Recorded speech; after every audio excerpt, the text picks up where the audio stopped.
at Win Voices at Cannes, we have Louisa O'Connor, founder and managing director, Scene Presence. So today's Scene Presence, you're focusing ideas into experiences that spark connection and conversation. So in your own words, I want you to tell us a bit about your journey. So Scene Presents is a brand experience agency. We've been going for about 4 years. In Cannes specifically, we look after Netflix and New York Times. But my journey in brand experiences started over 20 years ago, which is quite scary to think now. And you've spent a lot of time turning ideas into something really real. What usually comes first for you, the story, the audience, or the experience? Do you know what actually comes first for us? It's always the why. I think sometimes experiential and events, people can jump straight to the delivery. What is it we're doing? And events has always been, I think, the poor relation of marketing. It's never got as much attention as some of the other marketing channels, and I think it's because some people think it's just parties. And it isn't. The really powerful brand experiences start with why. What advice would you give to someone who wants to build a career in experiences, creativity, and bringing people together? I would say buckle in. It will be a bumpy, hard but rewarding ride. I think, starting a career in brand experience, don't let anyone make you believe that it's not a strategic role. It is. We are crafting really important brand marketing stories. We have to start with the why. We have to start with how it ladders back to the brand proposition. And also, we are known as yes people. Brand experience is now not just about the thing. It's about the thing before the thing. Whatever you want. Okay. Are you getting disturbance or you're fine? Sorry? Are you getting the noise or are you fine? I have the mic recorded directly in the camera, so should be with that. So, is the light okay on my eye? That? Light is okay, yeah. Okay.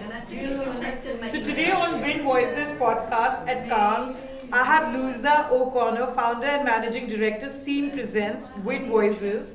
So we would love to have you. I want to just restart this, sorry. That's all right. Yeah.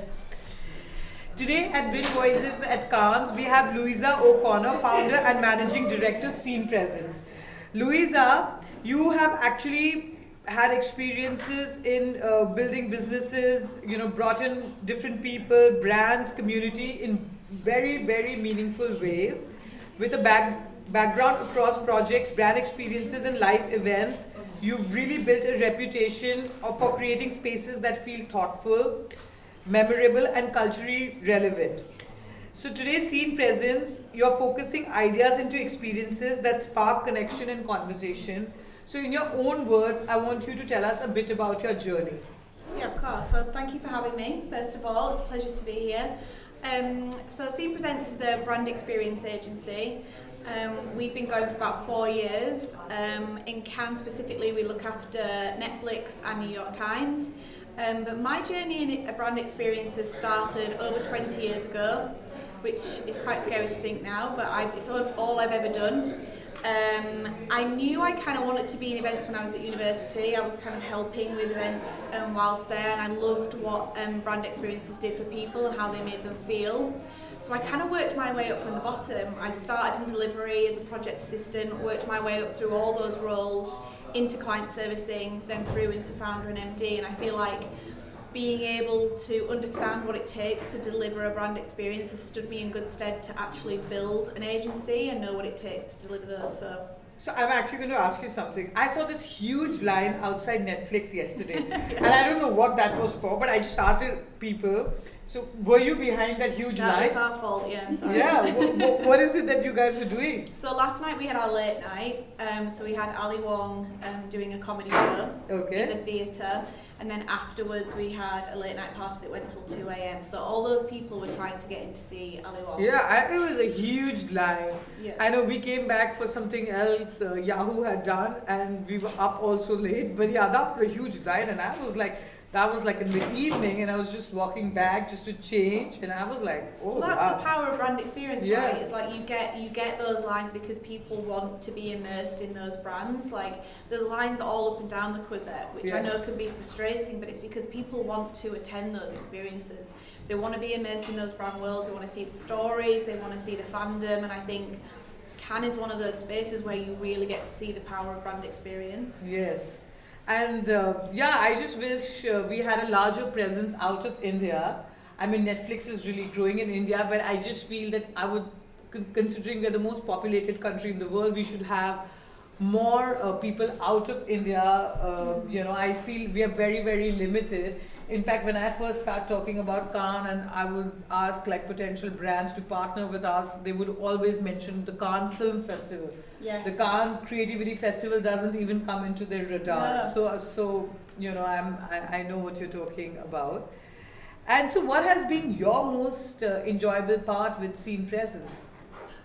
I think probably for me, we're a female-led agency, and my senior leadership team is female, and most of my employees are female. So I think probably the most enjoyable part has been building an agency that gives space to women and gives women a chance to see where their careers go. Like it's really well known that our industry is made up of about 70% women, but only about 16% of them hold female leadership positions, and those stats aren't nice. And I think there's not many female-owned and female-led agencies out there.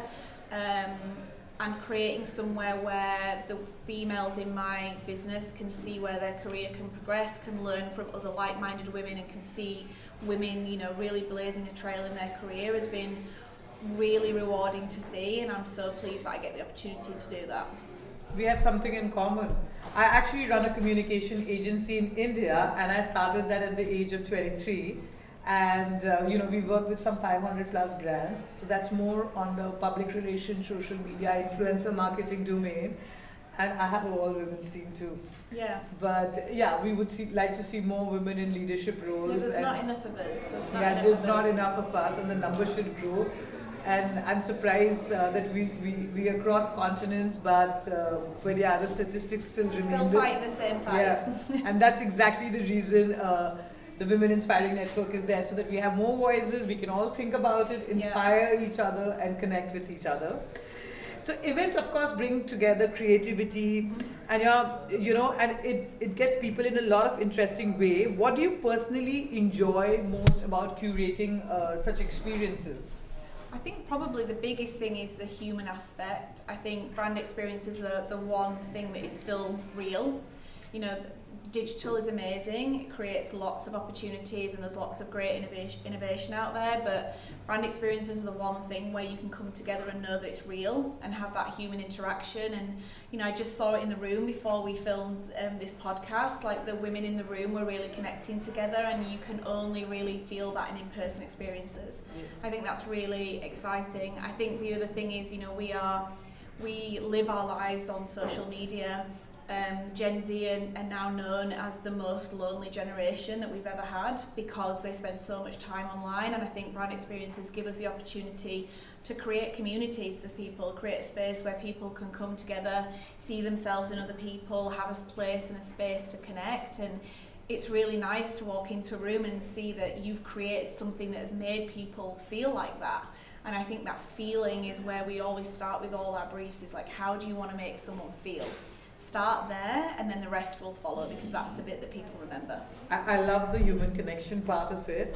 And Louisa, I was in London for the Climate Week, and we hosted a round table, and which was on capital, culture, and climate. This was on Monday morning, and we only flew into Cannes on Tuesday. Wow. But one of the narratives which came out, we were talking about climate, but what came out was the human connection of it, and how culture can really shape things. Yes. And I was part of a lot of roundtables and discussions here at Cannes yesterday. And again, culture, human connections. So I think that's something which really resonates well. And I think it's really great that you've brought that part out. And yes, I totally agree. Social media makes us really lonely. Yeah, and brand experiences shape culture. If you think of like the biggest brands in the world, Nike, Coca-Cola, Netflix, Pinterest. You know, Pinterest had that whole slogan that you have to be IRL, not URL. Yeah. They're really investing in brand experiences because they know that that is what shapes culture. They create spaces for all their fans and their communities to come together, to feel their brand, to connect, and that's why they invest in Cannes Lion, Coachella, NWC, Davos. They know that that is important, and smaller brands or challenger brands that are looking to really accelerate should look at how those brands are investing in brand experience, because it can be really powerful. My 9-year-old has been coming to Cannes for the last 2 years. She didn't come this year, but she would love Pinterest. She made me go and do a video call with her yesterday because she says, I want you to do some creativity and carry it back to India, and I was like, okay. She should have come to Netflix. We had a K-pop section. She would have loved that. And I can see more and more brands have started doing things around children. Oh yes. Because 2 years back when I was with her, there was only Pinterest, which had like something which could engage them, because the rest was not something which youngsters could. But this year I can see a lot more which is happening. So maybe next year.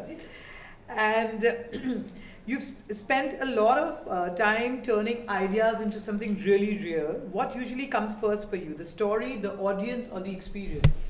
Do you know what actually comes first for us? It's always the why. I think sometimes experiential and events, people can jump straight to the delivery. What is it we're doing? And events has always been, I think, the poor relation of marketing. It's never got as much attention as some of the other marketing channels, and I think it's because some people think it's just parties.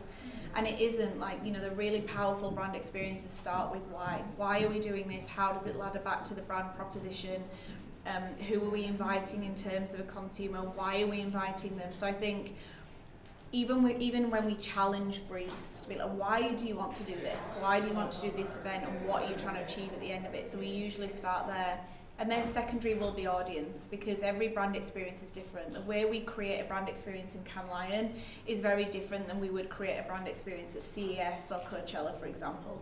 Different audiences, different needs, not everyone is the same. So I think you've got to really tap into who your audience is and make sure you're catering something for them. Otherwise, if they don't feel or see themselves in your space, they're not going to resonate with it in a positive way, and they're probably not going to return. Yeah. And we often hear people talking about building communities today. I mean, Vin is of course building a community, but we're going a step further. What actually makes people feel connected to an event? I think if they can see themselves in it. I think sometimes people will put on an event that's quite generic, and quite rightly, I know people are trying to make their dollar bills go quite far, and they're trying to please all the people all the time. That's really hard to do. If I could give anyone any advice, it's like try and focus on the community you're trying to attract. So if you're creating a community for women, think about how those women want to show up in a space, what resonates them in terms of communication, decor, gifting, food and drink. And if they can see themselves in the space, they'll resonate with it more. And I think also if they can participate in that space. We are not passive humans. We don't like to just be talked at and given things to this way. We want to be part of that narrative and part of that storytelling. So participation is a big factor in when we're creating events, and I think that would be something that brands should think about. Yeah, and the events and experience industry has changed quite a lot. And what shifts have excited you the most? What sort of a transformation have you seen over the years?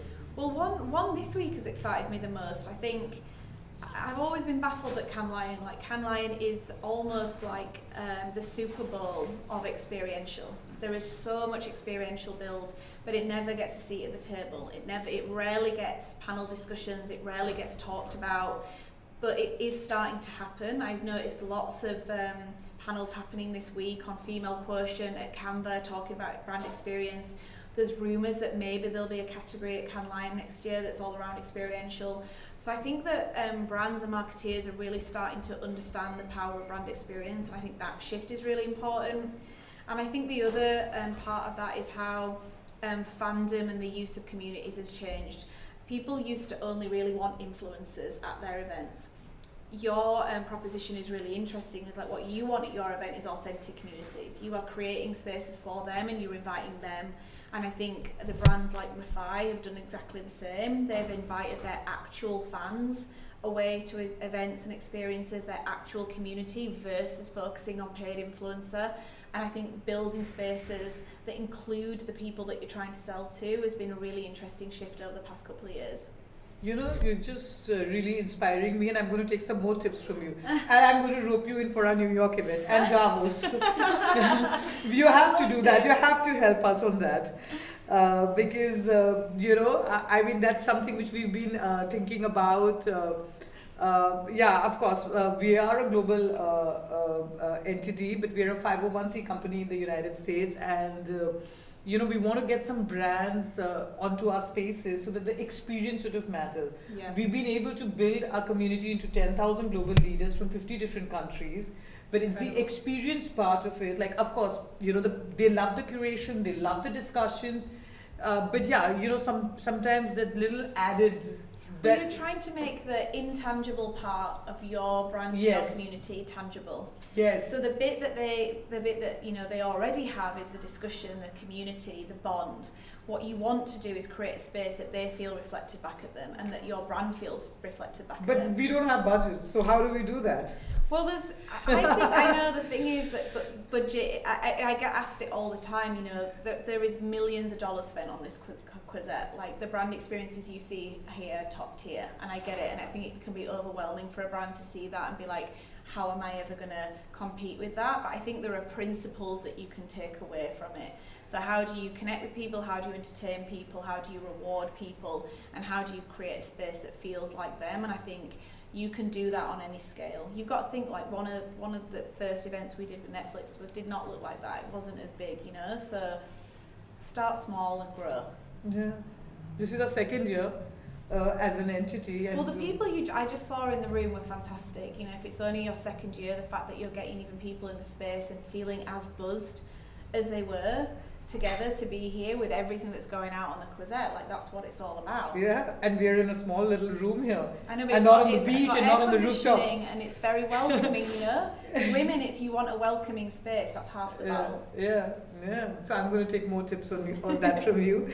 And behind every successful event, there are usually moments people never see. What has been that one learning that has surprised you along the way? You can spend millions of dollars, and the thing that people will complain about is the queue for the toilet, the queue for the cloakroom, and the queue for the bar. So do not underestimate how much staffing you need in those three areas. You can have the most beautiful experience, and that'll be the thing that they complain about, which blows my mind. And I'm like, look at this amazing thing over here, and they're complaining because there's three people ahead of them at the bar. So and we don't have that problem. No, I think the staffing part of, you know, brand experience is yes about the creative, but I think the logistics that go behind it, don't underestimate how much you need to invest, and consider that as well. Yeah.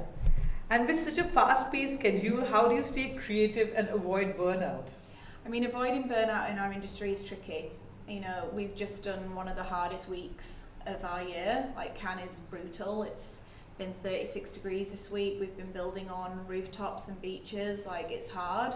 So you have to have... I play pickleball at the temperature of 48 to 50. Yeah, you're built for this weather. I am not. Like, you know, but I felt hot this time. English roses are not built for this weather. Like, it's been brutal. But I think, you know, part of it is you have to love this industry. You have to be passionate and care about it to want to be in it. But I think in terms of the creativity side is... I encourage all my team to look outside our industry, look at theatre, look at art, look at fashion, look at automotive, look at architecture. Everything inspires everything. You know, we need to borrow equity from different industries to inspire us versus just staying in our lane and looking at our industry all the time. So try and get out and experience as many things as you possibly can. And then my tip for burnout is like, we are programmed to deliver. People in experiential are programmed to just keep on trudging, and I think you have to really be diligent in planning your breaks. Like, I'm hoping that the whole of the world of experience goes on a 2-week holiday after this and recuperates. I know they won't, they'll be on to the next thing, but I think that's one thing we have to be better at. And since we're at Cannes, what kind of conversation or experiences have you enjoyed the most? Why don't you throw some light, like how many years have you been coming to Cannes, and what shift have you seen, and what have you enjoyed the most this year? I was trying to remember the year. I think this is my 12th Cannes, or maybe 12th or 13th. It's completely changed. I think I've seen Cannes really start to embrace brand experience. There's a lot more restaurant takeovers this year, or people taking over shops and transforming them. So DoorDash took over a shop and made it into a market. I saw Financial Times take over a restaurant and turn it into a tea house. So it used to be very much the beach activations and villas. And now I think there's lots of different ways that brand experience is showing up. I also think that the content is spilling out of the Palais. The content that has been here this week has been insane. The calibre of speakers, the topics that people are talking about, and it's accessible to everyone. It's not just centred around the Palais and the people that have those exclusive badges. I think that's really interesting. And I think, I'm probably biased, but I think experiential has almost taken over from the award ceremony. You've got to remember we're here because it's Cannes Lions Awards. People are here for the festival to win awards, but actually the focus is on the Quizette, on the brand worlds, on the brand building, on the content that spills out around the side of that. And I think it's almost become its own entity over the past few years. So one of the luxury brands at the Croisette had asked us to do something at the garden outside. And because we were doing the London Climate Week, so we couldn't sort of do it. But when I was just walking with my team the other day, and we were just talking about it, it looked like a really fun space just outside the store, that little garden. And we were thinking, okay, so of course we continue doing the panel discussions, and if we have more budgets, we'd like to do something more experiential, which you can sort of reach out to people, and of course taking inspiration from everything which was around surrounding us. But I did notice this trend, like I haven't been inside the Palais, but it's not like I'm missing out. And everybody I know is sort of just spilling out. Everybody who's been there is sort of coming here, experiencing, and I'm meeting some really great people this is our third Cannes, and you don't need to be in the Palais. I think the good conversations and the interesting kind of topics and the things that you can see actually happen outside it. Yes, that's exactly what happens even in Davos. It's not in the main Congress Center, it's all outside. So I'm seeing that. And lastly, since we've reached the end of our podcast, what advice would you give to someone who wants to build a career in experiences, creativity, and bringing people together? I would say buckle in. It will be a bumpy, hard but rewarding ride. I think, starting your career in brand experience, don't let anyone make you believe that it's not a strategic role. It is. We are crafting really important brand marketing stories. We have to start with the why. We have to start with how it ladders back to the brand proposition. And also, we are known as yes people. Brand experience is now not just about the thing. It's about the thing before the thing. It's about the out of home. It's about the social media campaign. During the event, we could also be building a website. We could be building an immersive tunnel. Brand experience is so broad in terms of how it will show up creatively, that if you're into architecture, if you're into tech, if you're into artistry, if you're into illustration, there is a role for you in brand experience. Have a look and explore it, and if you're a strategic mind, even better. I think just be open to how brand experience can show up for you, but just be prepared that you're going to have to put the graft in. On that note, thank you so much for joining us, You're Louisa. so welcome. And really appreciate the tips, and I'm going to hold you to it. Thank you so much. Thanks for having me.